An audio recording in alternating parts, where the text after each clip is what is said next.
Good morning, everybody. I'd like to welcome you to our financial roundtable as we're wrapping up this crazy 2020 year that we have had with the pandemic and kind of what that means for our membership. So I've got some great folks joining me this morning. As they're coming on the screen, we'll kind of go through and let them introduce themselves. I have a couple of our folks who are joining us that are members of the Reidsville Chamber, and some of them have been on this ride with me.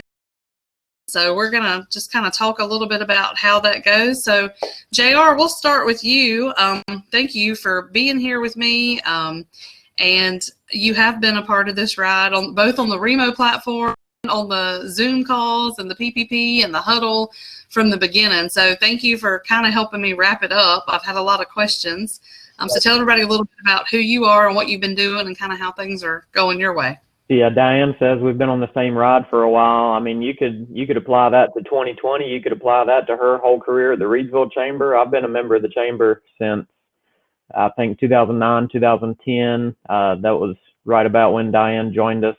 I've been in the community for just the same amount of time. I own and operate the Liberty Tax offices here in Rockingham County. I also have one in Stokes County. I've been doing taxes professionally for 13 years or so. Have a background in business finance from High Point University. Volunteer around the community, and I like being involved with the chamber. So anytime Diane has a volunteer opportunity, we usually connect and I get involved somehow. Next, one, I know that JR works with Brian quite a bit too, one of our other partners. So Brian Bone, tell us a little bit about you and kind of what's been going on, and thank you for joining us this morning. Well, thank you for having us. I'm Brian Bone. I'm with the American Partners Federal Credit Union, and our headquarters is in Reidsville, North Carolina. We are the only credit union headquartered in all of Rockingham County, so we're very proud of that. We've been here for quite some time, since 1975, and like JR said, it's been a wild ride in 2020. We've done everything that we can to try to help our members on the personal side as well as the business side cope with the situation that we're all in. To do our best, we provided some PPP loans to some really good small businesses here in the community that have significantly benefited from that, and so we're pleased with that. The PPP's been a bumpy ride too, just like everything else. More than happy to talk about that, but I sure do appreciate the opportunity to present this morning. So thank you, Diane. Absolutely. Thank you, Brian. I'm really excited to be thinking about the potential of 2021 and how hopefully as we're starting to come out and have some solutions and things that are going to happen, how our businesses are going to be able to hopefully thrive. We've had a lot of businesses who have thrived, honestly, to get help from people like you and JR. So who were able to make smart decisions and navigate the pandemic in a way that was helpful for their businesses. So I'm looking forward to some opportunities. Who've joined us, I'm going to give them the opportunity to come on the screen if they want and to ask some questions. But I'll just start, JR, with saying you and I had a nice talk about how we wanted people to understand that this was generic information, right? So we give a little disclaimer about that, and I'll let you do really well with that type stuff. Yeah, so as always, anytime I give advice to whether it's a client or not my client, I usually speak in general unless they bring out specifics about their situation. And then at that time, I'll either answer specifically or schedule an appointment because I need more information to answer accurately. So it's so much easier to speak generally and just kind of give the 90% rule on what would apply to most people. There's exceptions to every rule. But yeah, for the purpose of this conversation, we're going to speak in generals and from a what we know point of view. And if you need more specific advice, ask your trusted advisor, which, you know, you're more than welcome to reach out to myself, or I'm sure Brian would be open to phone calls. Great. Awesome. You do a great job with that. Thank you. So I just wanted to say that I think people are very curious about a lot of things. And so the idea of the conversations this morning, we're going to just start with some questions because I know that you ladies are here to learn, but also Miss Unique, I know you said that you had questions. Yes. So I'm going to let you start. So go ahead and just ask your questions. And then JR and Brian, I'll let you guys decide who's best to answer it. Or if you both have something to say, you just hop on and, give some great information. So Miss Unique, we'll start with you. Okay. First of all, I want to introduce myself. She just said Unique Hale, but I am the CEO of Cormont Community Development Corporation here in Reidsville, North Carolina, and we are serving the whole county. So we are a 501c3 nonprofit charitable organization. And so with the pandemic going on and stuff, we really flourished during the month of July, and it is really growing with the number of people that we are serving now. They don't come inside the building. But my question is pretty much looking for resources in the financial area or grants or whatever that we can get hold to with all the legal stuff that we have to present in order to keep things going. We did hit like almost a dry spot in the financial area, but I seek out grants. I did look at some of the loan situations and stuff, but because of the aspect of really just growing in number and not in the financial area, I know that the loan wasn't for us. So the question is pretty much resources. Do either one of you have any, I guess, leads or references to getting more finances, grants, or even it could be food? I mean, I know we're talking in the financial to keep this going because we have grown. We are feeding over 175. We're probably over 200 kids now. We know we are over 200 adults. We just started feeding the senior citizens through Second Harvest Food Bank. But Rockingham County did not sign the waiver for the summer feeding program, so they took the kids strictly off the summer feeding program. So we are in need of resources.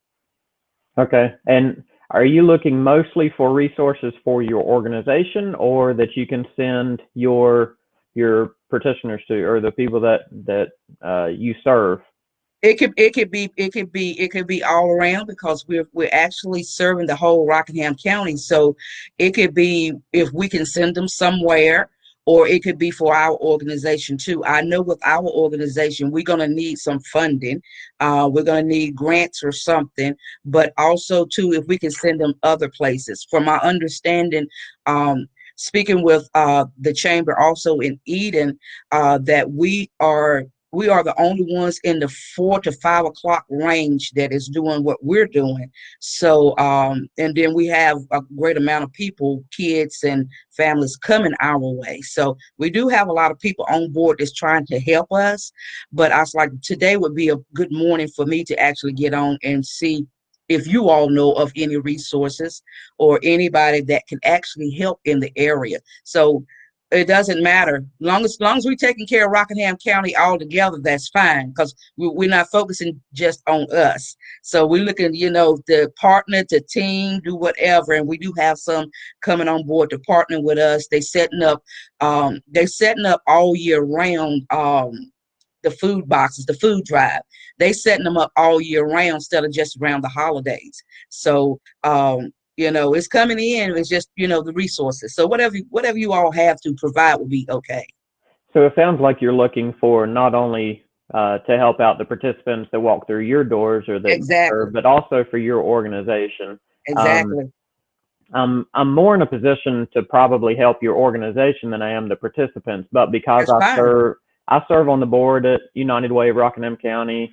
I've worked closely with Brian here in town. I've worked. Okay. I work with the chambers, obviously, so I hear Okay. some of the things that your participants might see coming down the pipeline. Part of the CARES Act was they approved money to give to the states, and the states have started to funnel that down to people that you probably serve. One of the biggest things that I've seen was that $335 grant that the state of North Carolina did for folks that filed taxes.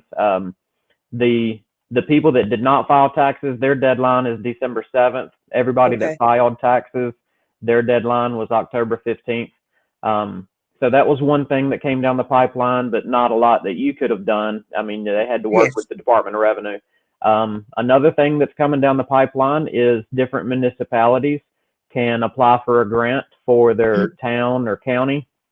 I know the United Way is about to start helping with the grant that the city of Eden is receiving, and I think the county of Rockingham is getting some utilities type assistance grant funds coming in, and then the citizens will be able to apply. I have no idea what the income thresholds or what the criteria will be at this point. I don't think they've received those grants yet, hopefully by the end of the year, but there are some things coming down the pipe that I've heard about, but I'm more versed on helping out entities like yourself. So that sounds great. But not so much in the grant writing. I deal more with, the financial institutions. I know I can help you navigate applying or obtaining a loan. Diane and myself called the SBA one day and got some good information about the loans and how they apply to nonprofits. When the EIDL came out, the Chamber of Commerce's, I think both of us looked at the EIDL for that. And just on the news yesterday, there's another $900 billion, maybe $1 trillion package that's about to come out.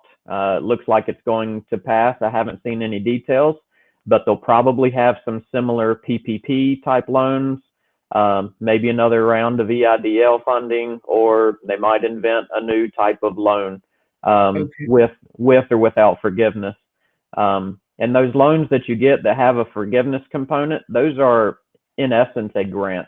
And so I would encourage you to look at those very closely. I know you said the loan didn't make sense this time, but pay attention this next time coming through. So yeah, I think you've come to the right place. I think you're networking with the right people today. All right, thank you. Anything to add, Brian? Are you helping out with some nonprofits as far as SBA side? Yes, actually, we made some PPP loans to a handful of nonprofits, and that worked out well. So here's the thing. I've got basically two big things I want to talk to you about real quick, Unique, or for anyone else that's listening. All right, so number one is the PPP thing. I'm just going to be perfectly frank. It was convoluted and difficult to navigate, okay? And that included those of us that were doing them, all right? And they were changing the rules literally every week, okay? Yes. So having said that, what it boils down to was that the round that we went through was all payroll based. It had nothing to do with credit. It had nothing to do with really income. It was all about payroll. And so you had to basically present payroll documentation. Yes. All component of that could have been rent, utilities, things of that nature. If they repeat that, your payroll records are going to be really, really, really important. And coming up here on year end, I would recommend that you get your year-end stuff, your W-2s, all that stuff done just as quickly as you can and as accurately as you can. If that PPP comes back, that's going to be an important thing that you're going to have to present to be a part of that. Okay, so definitely want to recommend that. The other thing that I wanted to recommend specifically to you, and forgive me that I did not, until now, I was not aware of your organization. Okay. So I would like to make contact with you outside, but the credit union, we have a branch in Reidsville, we have a branch in Greensboro. Specific to Reidsville, we would welcome the opportunity to partner with you to be a food drop place, a food drop, advertise that. However we can partner with you on that, we would welcome that opportunity. We'd love to work with you on that. Also, we'd be glad to help make your organization a member of the credit union, so that if the loans or the PPP or whatever it's going to look like. I mean, all of us here know how Congress works. It'll be the new and improved version. Okay. Right. But I'm using the word improved in quotation marks. Okay. You can define that however you Yes. want. But it'll be the new version. Right. Right. But we'll help you. We will be more than happy to partner alongside of you and help Thank you navigate those waters. Thank you. Yes, ma'am. Or if you prefer your own financial institution, that's fine, or we can help you with that too. So I don't want this to sound like it's a sales pitch for the Right. I get you. I was a salesperson, so I understand. Hey, right. But if you and I can connect afterwards on this, That'd be great. that. But again, let me just emphasize this one more time, and I think JR would completely agree. For those of you that are listening to this, whether you're in the nonprofit or for-profit, having really good records, especially in 2020, is going to be so important. It's always important, but in this particular year, I think it's going to be very important. Now, I don't, claim to know the future, but here's my prediction.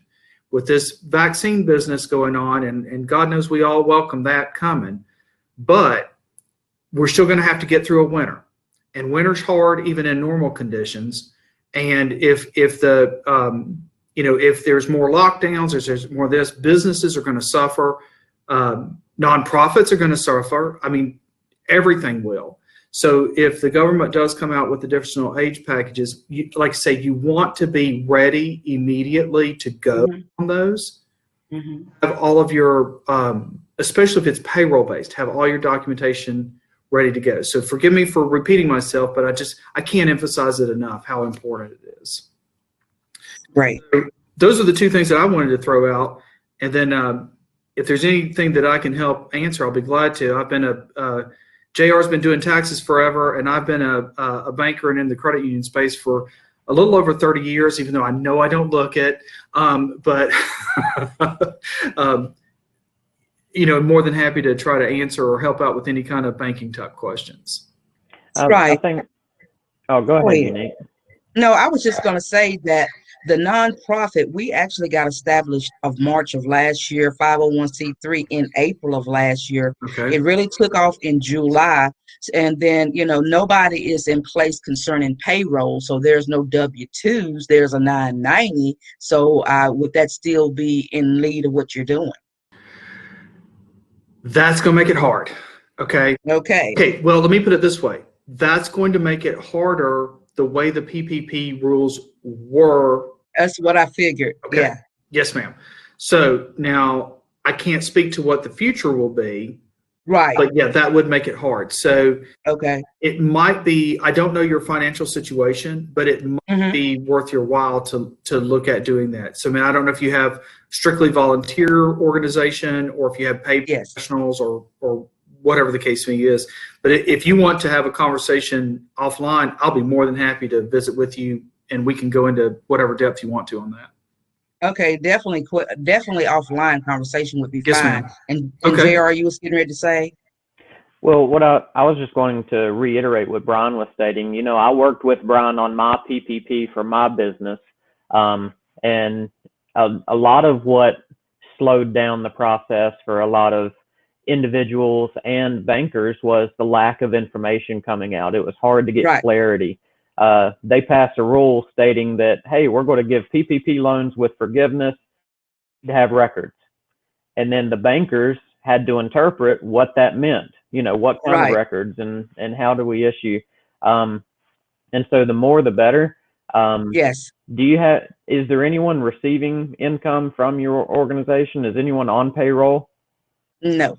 Okay. Nobody. It's purely volunteer. It's purely volunteer.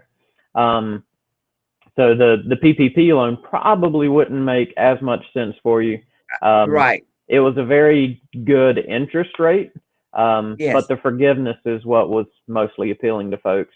But I was just going to state what you brought up brings up another important point to think about. As we're coming to the end of the year, January 1st is a great time to start clean with payroll systems, payroll records, getting with the right partner. I personally, even though I'm in the tax business, I don't do my own bookkeeping or payroll for my business. I have Right. other people take care of that. And so anytime I need it, I can just call, I need a P&L, or, hey, I need a copy of this. It helps me in a couple different ways. It helped me when Brian said, can you provide a report of how much payroll you had? I was able to provide that so that we could get the loan Yes. applied for and going. But then also it'll help protect me if the SBA comes around and randomly selects me to review my loan to make for Yes. sure that I was qualified for not only the loan but for forgiveness. I'll have accurate and clean records more than just an Excel spreadsheet. Right. So, Exactly. so That's I'm great. I'm not speaking directly to you, but in general, businesses need to have good payroll records, accurate W-2s. For so long, especially here in Rockingham County, a lot of people, oh, here's some cash this Friday. We'll catch up on the records later, or I'll recreate my payroll, or I'll do my books in December because I need to do taxes in January. No, you need accurate books all year round. You need to keep track of Exactly. it currently. I know Paychecks, who is a member of the chamber, they were giving some very good discounts to businesses that were hopping on during the pandemic that were in that same situation. It's, hey, I've got me and 2 employees. I've been using QuickBooks, but I'm not very good at it. I need something better. Paychecks was helping a lot of people onboard so that they could get their records just cleaner and up to date at all times. So that's a very important point Brian brought up, was get your payroll records especially clean, but then all your books in general. And right now is a great time of year to do it, to implement a new payroll software, bookkeeping, partner, or what have you. Right. Let me jump in. I do have one resource that, Melissa, may also be of value for you. Okay. I heard you say Dan River. Is that a nonprofit as well? Yes, Dan River Basin Association. Yes, we're a nonprofit. Okay. So one of the things that y'all may want to take a look at is an organization. It's been around for quite some time. It's called TechSoup, TechSoup.com, I believe. I can look it up real quick just to make sure. And It is. TechSoup.org. So .org. Yes, it is org. yes, ma'am. Okay, so it sounds like you're familiar with it. I'm just familiar pretty much with the basic part of if you want to purchase stuff. I don't know about what you're getting ready to say, I think. Well, let me tell you what they have different kinds of software, including accounting software that's deeply discounted, and it's only for nonprofits. Okay. A regular business can't buy from them. It's deeply discounted because the companies have cut their prices to help support nonprofits in a different way. Okay. That could be a resource for either one of y'all, or anyone else that may be listening, for different kinds of software or whatever else may be out there. Yes. I've been involved with, like JR, I've been involved with nonprofits my entire life, on the board, doing the books, you name it. And we've gone to these kind of places to get additional things to help support us in the past, because in a nonprofit, every dollar is precious, and you don't want to spend it. You want to get the maximum dollar from from all your investments. So anyway, just wanted to throw that out there. It's another basic nonprofit to help other nonprofits. The other thing that you may want to look at, the forgivable loans that we've all talked about, those are fantastic if you can get in them. We don't know what the future holds with that. But there are also some different kind of resources from community development loan funds, and North Carolina has one. But I don't encourage a nonprofit going into debt unless it's for a specific purpose and has a a source of repayment that's clearly identified. All right. So I'm just throwing that out there, but again, I'm not trying to imply that, go acquire debt. So, all Yes, yes. right, thank you. Mm-hmm. But like I said, some of those loans that we'll have a forgiveness option. And so if you clearly qualify for that, that can be in essence a grant to you. So keep your eye out as this next round of, I don't know if it'll be a CARES Act or if it'll be another round of just assistance from the federal government. They will probably have some loans, and I think my feeling is they'll probably change gears a little bit, because I think nonprofits were kind of left to the wayside, and I also think small businesses in general were left by the wayside. I looked at some percentages, and I don't want to misquote, so I'm not going to state them, about how much percentage of the EIDL and PPP went to very large businesses, even publicly traded businesses. I think they're going to put some criteria in there, or put a cap on there, where the small businesses will get more help, because those are the ones that are suffering. Historically, you could look at the stock market as an indicator on how the economy is doing. I think we're recognizing that the stock market is more of an indicator on how large businesses are doing, and not so much how the small restaurant down the street, the nonprofit up the road, the mom and pop convenience store are doing. So I think they're going to put more of a focus on small businesses. I think Democrats and Republicans together are wanting to support small businesses going into this next year and this next round of government assistance. Let me echo what JR said. And that happened when we jumped into this is American Partners, right there in Reidsville. When we jumped into the PPP thing, we were basically shut out because of what. Then when the second round came in, we were able to get into that, and then there was a third round that was specifically designed for community development organizations, credit unions, small community banks, etc. So, because Congress had to listen because of all of us trying to get in. I mean, we had loans out there. The smallest loan I did was for $1,200, but that really helped her, helped keep her through the worst time of that. So, one of the things that I would recommend is let your voice be heard, and whoever your congressperson is for the district, or that sort of thing, is don't be scared to send them an email and to say, hey, if you guys are going to do something in Congress, I mean, I get it that we need to do stuff for big business too. I understand that, but for those of us in the nonprofit sector and in the small business sector, please don't leave us out. And I mean, our credit union, we're a small business as well. We're a nice sized credit union, but we don't compare to Bank of America, right? So I definitely would encourage y'all to do that. I reached out to all of my borrowers that were basically on hold for the PPP loans, and each one of them was willing to and did so. They sent emails to their senators, their congresspeople, et cetera, because we had some in different states as well. And, I'm not going to say that was what made it happen, but I think enough of those people got the message that, regardless of whether you're a Republican or a Democrat or whatever, we need to do things to take care of people here in this country and our missions and our program, because that's politics is aside from that. Again, I would encourage y'all to do that.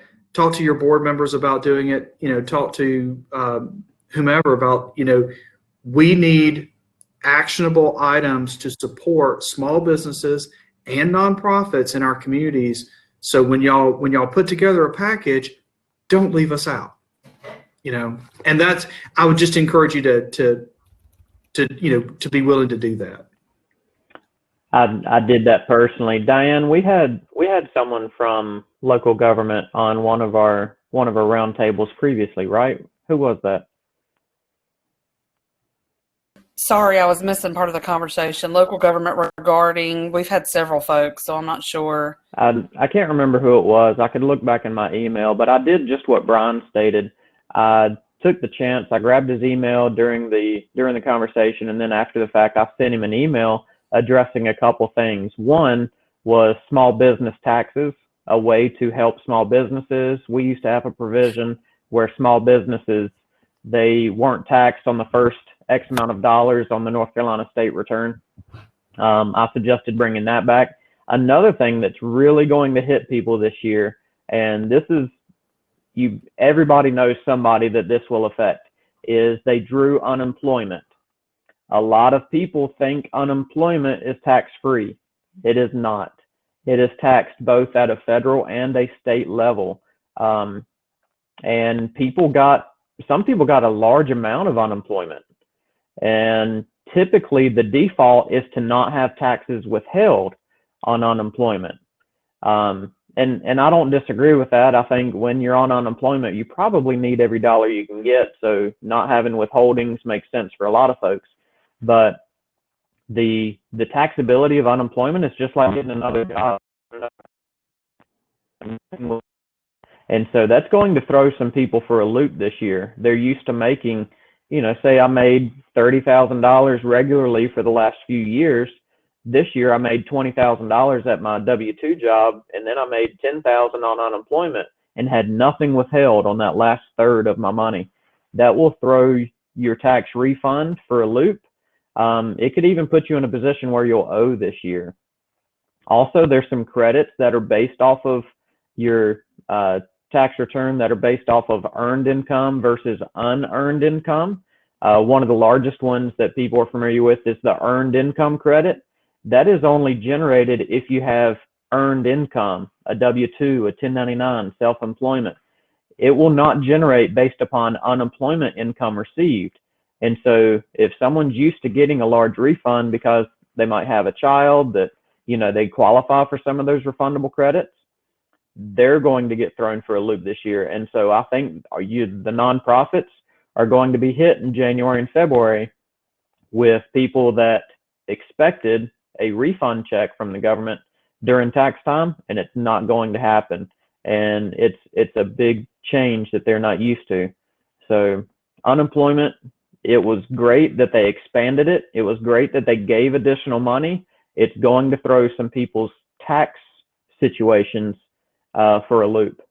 So that's, and like I said, all of us probably know someone that went on unemployment at that time.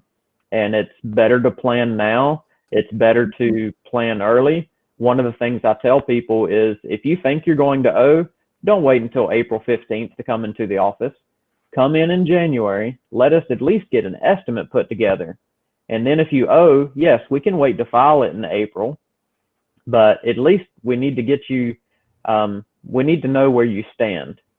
We might even be able to do some things. I could refer you to a local credit union or bank so that you could go open up an IRA, help out your tax picture a little bit there, maybe go search for some other deductions that you hadn't thought about. So taxes are going to be a little bit different this year, especially if your situation changed. You went from working to unemployment, maybe you cashed in retirement. There's some things that'll throw people for a loop. I think that's one of the biggest takeaways from this conversation that I figured would come was that no matter what your situation was, more than likely it was different. Even if you stayed the course and you were essential, I mean, there could have been, extra hours or overtime or bonuses or, for like our healthcare workers. And they're, I've not missed a beat. Like I've worked all year. My situation's very similar, but you have to what it's been in the past. But at the same time, were expenses similar? Were my husband's business the same? Like, I feel like everybody was affected one way or another. So I think that, in the grants or the stimulus or whatever you may have received, I think that your advice is so correct. I think that people need to be getting their ducks in a row. It's already December. make sure you're starting to get your tax paperwork together and be thinking about come January as an individual, as a business, whatever it is, make sure you're making contact with your folks and trying to do what you need to do. I'm thinking about government official. Were you talking about Adam as the small business person with Rockingham County? Because he was on a lot of our stuff. It wasn't Adam Mark. It was somebody, I think, from maybe the senator's office or one of our congresspeople's Mike office. Finley from Richard Burr's office was on? Probably. Yep. He's the one that got my email. Yep. I love Mike Finley. He's been really great.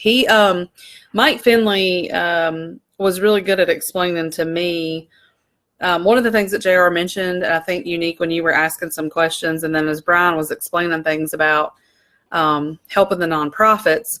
The chambers are nonprofits, but we're 501c6s because we are associations, and 501c6s were not allowed in the PPP. So it's been hard for me at the chamber. I've had to do all the research and not be allowed to participate in that. And one of the biggest reasons is because we have some very large associations.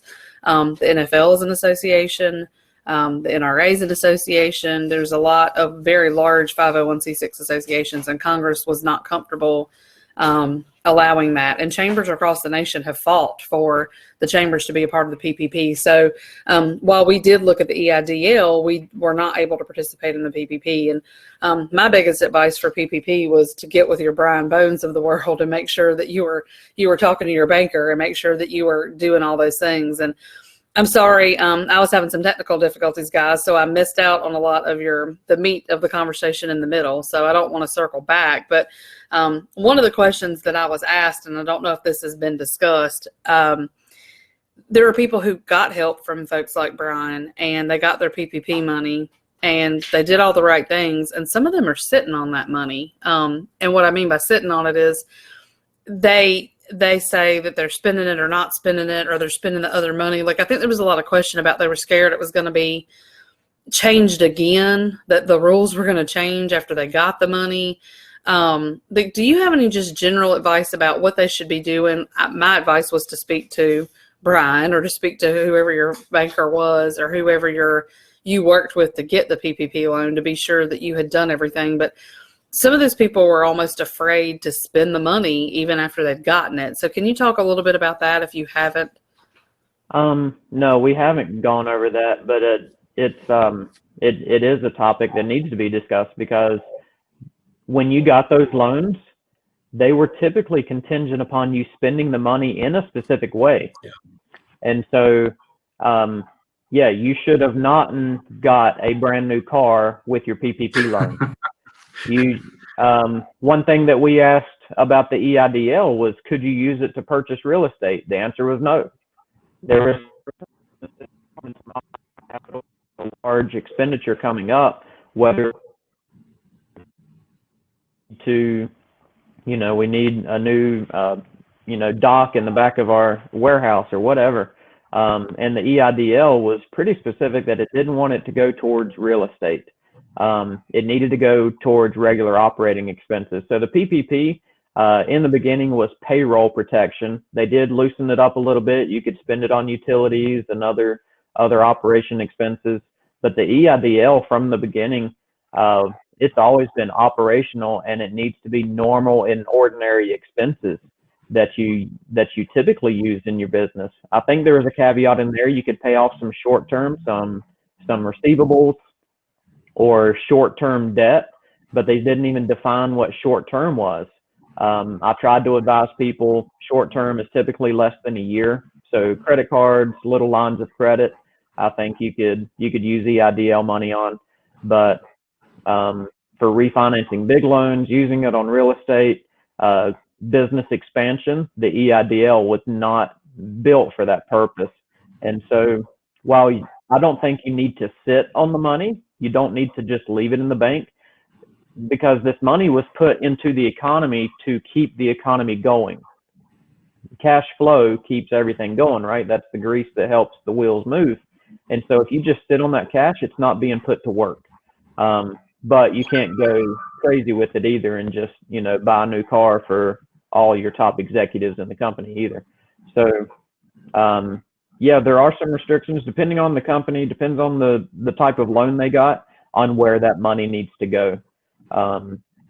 So yeah, don't sit on it though. I wouldn't recommend sitting on it because it I don't know, from a moral type place, if I got a loan just to sit on it, that's a loan that somebody else couldn't get. Another small business could have used that money. So if I'm in a position where I could sit on money right now, I don't know if I would have felt right taking one or both of those loans. But that's my 2 cents. I don't want to get into a moral thing, but looking at just the rules, spend the money. Normal operating expenses is the typical situation you need to be in, or the angle you need to spend that money on. But don't sit on it and don't go crazy with it. I I would agree with completely all agree of with everything that. JR just said. Yeah, me too. And I think, and Brian, you could probably speak to this too, based on what JR was saying.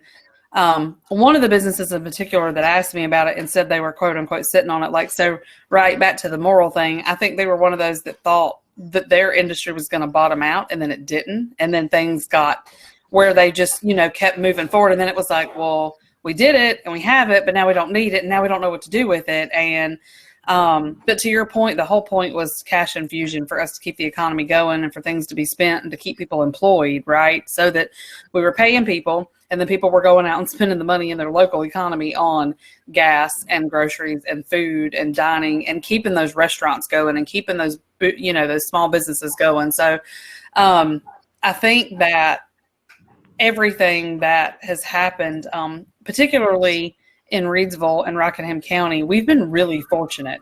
There are some folks who are still going to have repercussions as they probably see their year end and see things into next year. But currently, most people have survived in a way that they're going to be able to continue or to keep people employed because they had these great resources. And our folks went to work.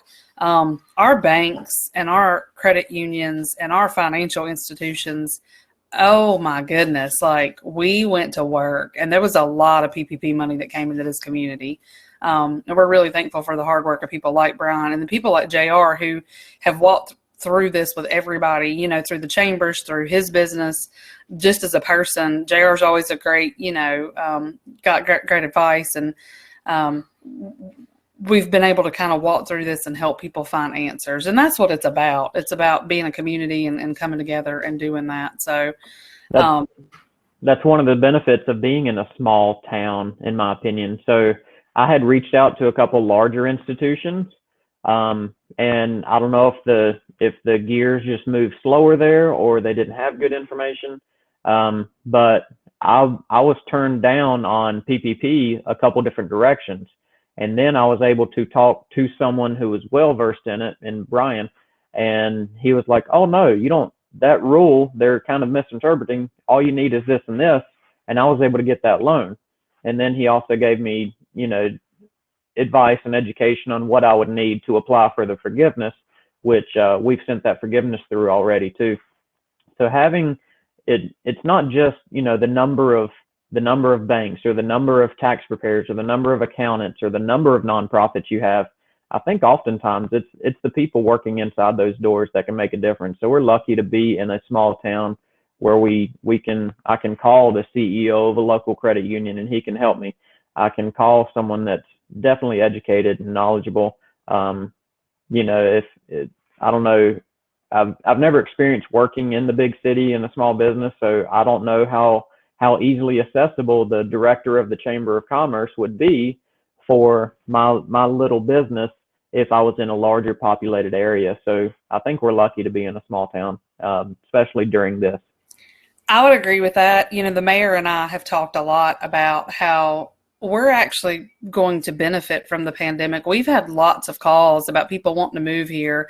It was already, we were a certified retirement community. We already had all these great things going for us, but now people are wanting to move away from those densely populated areas and those large cities. And I think there's a lot to be said for the small town, the Main Street feel, the small community, us all knowing each other's names when it comes across the screen.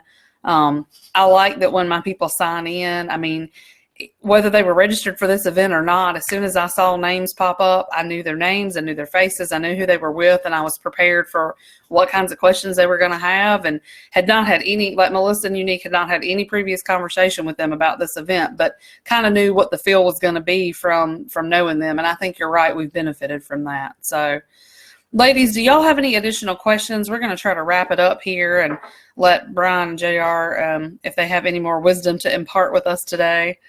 But I don't know if y'all have any additional questions. I just wanted to ask JR, you mentioned that you have already sent for forgiveness for your PPP.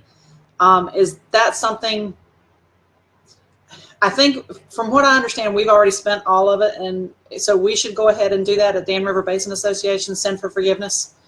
I would encourage you to. Yes. Some of the financial institutions are having their people drag their feet for different reasons. I think one of the biggest reasons is they think that loans under a certain dollar amount are just going to get blanket forgiven. I wanted to go ahead and have everything done during this calendar year. And so, yes, I applied for forgiveness. Everything has been submitted. I think I got notification yesterday. My loan is done at American Partners. So I've gone the full cycle with my PPP. Some of the banks are just so busy, they haven't reached out to you. So it might be beneficial for you to reach out to them and say, can we start this process? Yeah, if you're ready to apply, I would. The applications themselves should be pretty straightforward.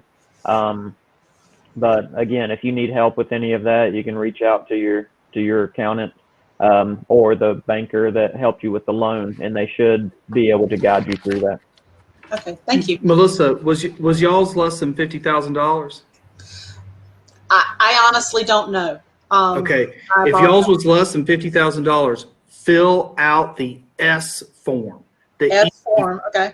Okay, fill out the S form, take it over there, tell them to upload it to the portal, and get moving on it.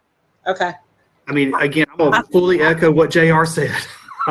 But what I know about them, Brian, I would think that theirs might have been more, just because DARPA's a pretty large organization. So, And that's fine. And if it was, that's fine. You can still fill out the EZ form up to $2 million. So I would suspect y'all got less than $2 million. If you got more than $2 million, I'd like to apply for a job. So No. I just know that I they cover several states and several counties. DARPA's a pretty large organization, so I wanted to point that out. But also, Brian, isn't it a little bit true too that we need to get these loans off some of the books of the financial institutions? So you it need to get them off the books. You need to get them off the books, like right now. Yeah. And so the portal is open right now. It's only for financial institutions, but submit it just as quickly as you can. And Melissa, if you're not getting any contact with y'all's bank, just call me and I'll help you. I can't do it for you because I'm not your lender, but I can give y'all the right forms. Okay, great. Thank you, Brian. Yeah, that can help y'all jumpstart the process. So, and Unique, after we wrap this up, Diane, do you mind emailing me Unique's contact information, and I could reach out to her? I would be happy to. Thank you. Thank you. And Diane, feel free to share my information. Sure, I'd be happy to. Anybody needs it. Awesome. Okay, Well, how about you guys let's wrap it up, and we'll hit we'll hit the highlights of how people can contact y'all. Just since we've recorded this and we're going to share it, go ahead, Brian and JR, and give your contact info. Okay, sure. Well, the easiest way to get a hold of me is email, and my email address is president@apfcu.com. So that's APFCU, American Partners Federal Credit Union.com. President@apfcu.com. I'll give my phone number, but truthfully, email's better. My phone number is 336-478-6573. And I put his email in the chat, and JR has also put his in the chat. So. Oh, super! Thank you, Diane. And Diane, a major thank you to you for putting this thing together. And I really appreciate it. And Melissa and Unique, thank y'all for participating as well. Thank you all. Anyone that's listening that we don't know who you are, I hope this was beneficial for you. And Brian, thank you so much for participating. I'm sure it will be. And I have a few individuals on my list who signed up for today and weren't able to make it, and others who asked questions that I will be sending this to. So Awesome. Thank you. Thank you. thank y'all so much for joining us. All right. Yeah, well, I'm sure we'll have another conversation whenever this next round of stimulus comes through. One thing I Yes. did hear that it does not include a stimulus check to individuals. I think they're focusing on businesses, which isn't terrible because you think about the PPP loan. The business didn't get that money. I paid payroll with that, so it still went to people. So whatever they can get out, whatever cash they can get on the streets, I think is beneficial. So this next round doesn't seem to include a stimulus check necessarily, but it will help keep doors open. So see you soon. Yes, and from Bye, a y'all. business perspective, All right, we bye. are very tickled about that. So thank y'all. Have a great weekend. Thank you. All right. Okay. Bye-bye. All right. Bye-bye.